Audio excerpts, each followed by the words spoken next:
వాళ్ళని మనకెందుకు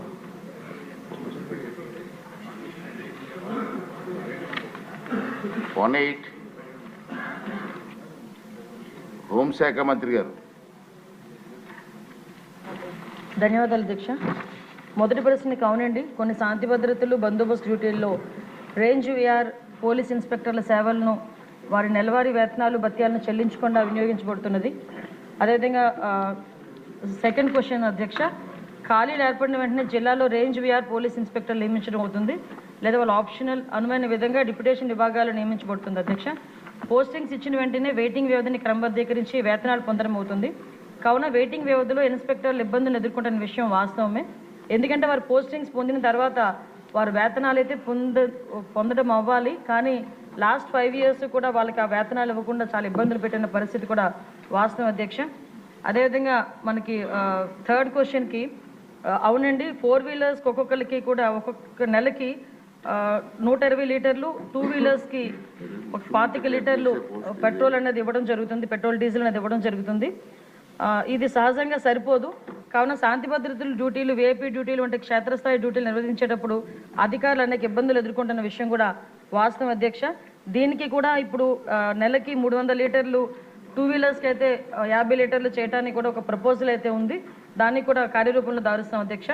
అదేవిధంగా 4వ క్వశ్చన్కి అధ్యక్ష, అవునండి, పెట్రోలింగ్ మరియు విఐపీ భద్రతా డ్యూటీలను అదనంగా నిర్వహించడానికి క్షేత్రస్థాయి అధికారులు వినియోగించిన పాత వాహనాలతో పోలీస్ శాఖ చాలా ఇబ్బందులు ఎదుర్కొంటుంది.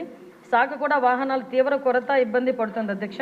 ఎందుకంటే దీనికి 2014లోనే 2018లోని టీడీపీ గవర్నమెంట్ అధికారులు ఉన్నప్పుడు మాత్రమే సుమారుగా 150 కోట్లు, 2014లో 100 కోట్లు, 2018లో 50 కోట్ల రూపాయలు వెహికల్స్కి శాంక్షన్ చేయడం జరిగింది, వెహికల్స్ కొనడం జరిగింది.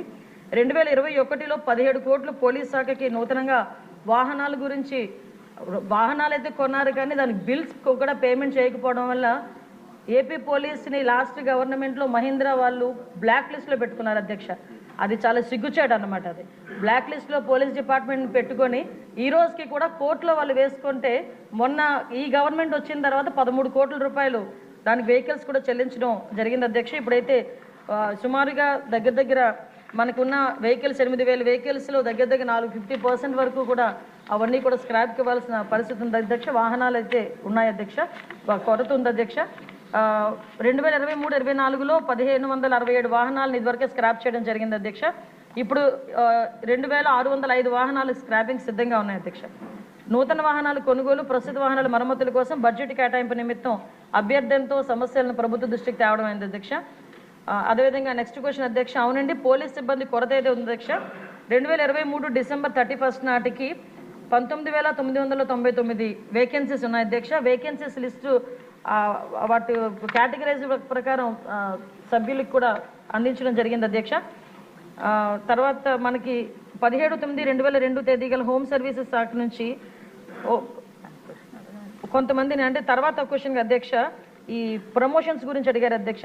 17/9/2002 తేదీ గల హోమ్ సర్వీసుల శాఖ జియో ఎంఎస్ నెంబర్ 280, 30/12/2011 తేదీ గల హోమ్ సర్వీసుల శాఖ జియో నెంబర్ 301 ద్వారా తీవ్రవాద, ఉగ్రవాద సంబంధిత శాఖల్లో విశిష్ట సేవలు అందించిన పోలీస్ సిబ్బందికి తర్వాత ఉన్నత హోదా యాక్సిలరీ పదోన్నతులు ఇవ్వడానికి ఒక కార్యవిధానాన్ని రూపొందించడం జరిగింది అధ్యక్ష. మార్గదర్శకాల ప్రకారం దిగువ పేర్కొన్న విధి విధానాలు నిర్వర్తించి అటు వ్యక్తులకు మాత్రమే యూనిట్ అధికారులు సిఫార్సు చేయాల్సి ఉంటుంది. అభ్యర్థి ఆమోదిత ప్రొఫెషనరీ అయి ఉండాలి. తీవ్రవాద వ్యతిరేక, ఉగ్రవాద వ్యతిరేక కార్యకలాపాలు విశిష్ట సేవలు అందించి ఉండాలి. సంతృప్తికర రికార్డు ఉన్న వాళ్ళు, అదేవిధంగా సర్వీస్ అంతటా ఏదైనా ప్రధాన సెక్షన్ లేకుండా గత 6 సంవత్సరాలకు క్లీన్ డిఫాల్ట్ షీట్ కలిగి ఉండాలి అధ్యక్ష. అదేవిధంగా డిఎస్సి సివిల్ డిఎస్గా డిఎస్పి పదోన్నతి పొందేందుకు సర్వీస్ నియమాల అర్హత విధానాన్ని నెరవేర్చిన అతను లేక ఆమె ఉంటే తప్ప శాఖలో 30 సంవత్సరాల సర్వీస్ పూర్తి చేసుకున్న సబ్ ఇన్స్పెక్టర్, సర్కిల్ ఇన్స్పెక్టర్ డిఎస్పీగా పదోన్నతి పొందరు అధ్యక్ష. కృష్ణకుమార్ రాజు గారు.